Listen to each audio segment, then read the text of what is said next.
అంత గందరగోళం సృష్టించాల్సిన అవసరం వచ్చింది? ఫస్ట్ ఆఫ్ ఆల్ మీరు చెప్పినట్లు ఇది ప్రకటన మాత్రమే, ఇంకా ఒప్పందం స్థాయికి పోలేదు. ఒప్పందం స్థాయికి పోతే దాంట్లో ఇంకా డీటెయిల్ గా ఐటమ్ బై ఐటమ్ పోతే తప్పనిచ్చేసి అది పూర్తిగా మనము విశ్లేషణ చేయలేము. ప్రస్తుతానికి ప్రకటన మీద మాత్రమే చేస్తున్నాం. ప్రకటనకు సంబంధించి ఇక్కడ ట్రంప్ చేసినటువంటి వ్యాఖ్యలు చాలా పరిగణలోకి తీసుకోవాలి. మీరు చెప్పినట్టు ఒకటేమన్నాడు, మోడీ విజ్ఞప్తి మేరకే, మోడీ రిక్వెస్ట్ మేరకే చేస్తున్నాం అనేది దట్ ఫస్ట్ పాయింట్. మనం ఆ పక్క నుండి వచ్చేసి మనం ఏమి వచ్చేసి మన సహనము ఉపయోగపడిందనే యాంగిల్లో మనం మాట్లాడుతున్నాం వచ్చేసి. కానీ అక్కడ మోడీ విజ్ఞప్తి మేరకే అంటే మోడీ సరెండర్ అయిపోయినాడు, లొంగిపోయినాడు అనే విధంగా ఆ మాటలు అనకుండా మోడీ రిక్వెస్ట్ మేరకే అని పదం వాడినాడు. That is number 1. తర్వాత 2 కండిషన్స్ పెట్టాడు. ఒకటి రష్యా చమురు, రెండవది అమెరికా దిగుమతుల మీద సుంకాలు. రష్యా దాని నుంచి ఏం చెప్పాడు, రష్యా చమురు కొనుగోళ్లను ఆపేస్తామని భారత్ చెప్పింది. మేము చేస్తాదని ఆశిస్తున్నామని చెప్పలే, రష్యా చమురు కొనుగోళ్లను ఆపేస్తామని భారత్ చెప్పింది. రెండవది అమెరికా వెనిజులా చమురు ఉత్పత్తులను భారీగా కొనుగోలు చేస్తామని భారత్ చెప్పింది. ఇది చాలా ఇంపార్టెంట్ పాయింట్. ఈ 2 ఇది ఒక షరతు. తర్వాత రెండవ షరతు ఏం చెప్పాడు, 45.5 లక్షల కోట్ల రూపాయలు విలువ చేసే అమెరికా చెందినటువంటి చమురు, బొగ్గు, సాంకేతిక, వ్యవసాయ, ఇతర ఉత్పత్తులను భారత్ కొనుగోలు చేస్తుంది. దీంట్లో వ్యవసాయ 45.5 లక్షల కోట్ల రూపాయలు విలువ చేసే అమెరికా దిగుమతులను ఇది దాంట్లో ప్రధానమైంది భారత్ కొనుగోలు చేస్తుంది. తర్వాత అదనంగా కొనుగోలు చేయడానికి కూడా కట్టుబడి ఉంటామని మోడీ హామీ ఇచ్చారు. ఈ 45.5 లక్షల కోట్లకు అదనంగా కూడా కొంటామని ఇచ్చారు. తర్వాత మూడోది ఏమన్నాడు, అమెరికా ఉత్పత్తులపై భారత్ అమలు చేస్తున్న సుంకాలను దశల వారీగా 0 స్థాయికి తగ్గిస్తాము. మన ఉత్పత్తుల మీదేమో 18% వేస్తారంట, వాళ్ళ దిగుమతులకు మొత్తం 0% తగ్గిస్తారట. మనం 18% గురించే పెద్ద ఘనంగా చెప్పుకుంటున్నాం, కానీ వాళ్ళు దిగుమతి చేసేను దశల వారీగా 0% తగ్గిస్తామని చెప్పింది. ఇవి కండిషన్స్, ఆషామాషి కండిషన్స్ కాదు. కాబట్టి ఫస్ట్ ఆఫ్ ఆల్ ముందు తెగాలి కదా, రష్యా చమురు ఉత్పత్తులను కొనుగోలు చేస్తానికి నిలుపుదల చేస్తుందా, ముందు అది అయితేనే కదా ఈ ఒప్పందం. కాబట్టి మొదటికే ప్రతీకార సుంకాలు, అదనపు సుంకాలు 2 కూడా మోడీ వచ్చేసి ఈ షరతు మీద అనుకుంటే మొత్తం అది ప్రతీకార సుంకాలు ఉండవు, 2 ఉంటాయి, ఇవి ఉంటాయి. కాబట్టి ఫస్ట్ ఆఫ్ ఆల్ వచ్చేసి దీనికి రష్యా నుంచేమో ఇంతవరకు భారత్ నుంచి మాకు సమాచారం అందలేదని వాళ్ళు చెప్తున్నారు.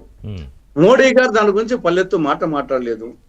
ట్రంప్ ఏమో వచ్చేసి కుండ బద్దలు కొట్టినట్టు కొట్టాడు. ముందు దాని గురించి తెగాలి కదా. కాబట్టి మీరు రష్యా నుంచి దిగుమతి నిలుపుదల చేస్తే జరగబోయే పరిణామాలు ఏమి, ఒక ఇంధన దాని మీదనే 1200 కోట్ల డాలర్ల అదనపు భారం పడుతుంది.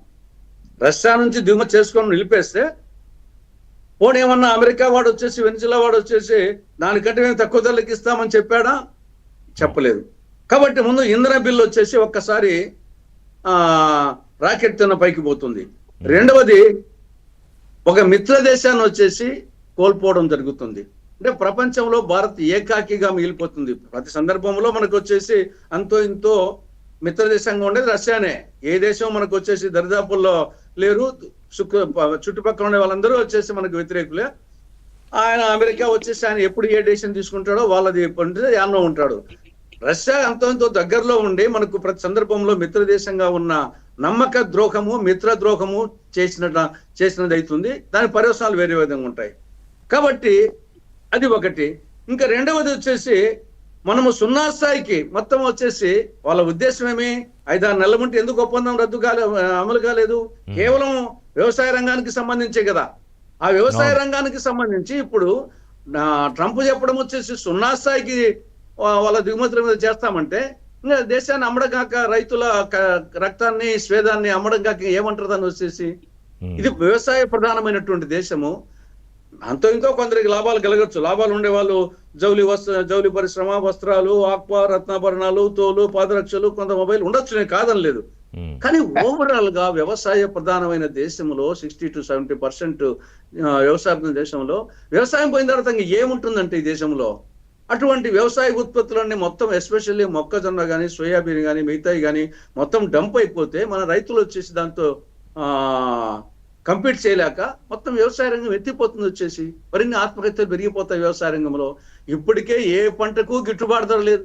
లాస్ట్ ఇయర్ చూసి పోయిన ఏ పంటకు హార్టికల్చరు, అగ్రికల్చరు, అది మిర్చి కానీ, పొగాకు కానీ, టమోటా కానీ, ఉల్లి కానీ, టీనీ కానీ, అరటి కానీ, మామిడి కానీ, ఏ దానికి పశువు కానీ ఏ పంటకు అడిగేవాడు లేడు, కొనేవాడు లేడు. ఆ పరిస్థితిలో వచ్చేసి రేపు ఒకటి వస్తే ఏం కావాలి దేశం అంటే ఇంకా రానున్న రోజుల్లో వరికి సంబంధించి కూడా మా దిగుమతులు చేసుకోవాలి అనే ఆంక్షలు పెడతారన్నా ట్రంప్? అంటే ఇప్పటికైతే మనం సోయా, మొక్కజొన్న అనుకుంటున్నాం. అది మనం పైకి కనిపించేటి, కానీ ఆయన మొత్తం వచ్చేసి వాళ్ళ దేశాన్ని దృష్టిలో పెట్టుకుని ఆయన మనమేమో 18%కే తబ్బిబ్బు అయిపోతున్నాం.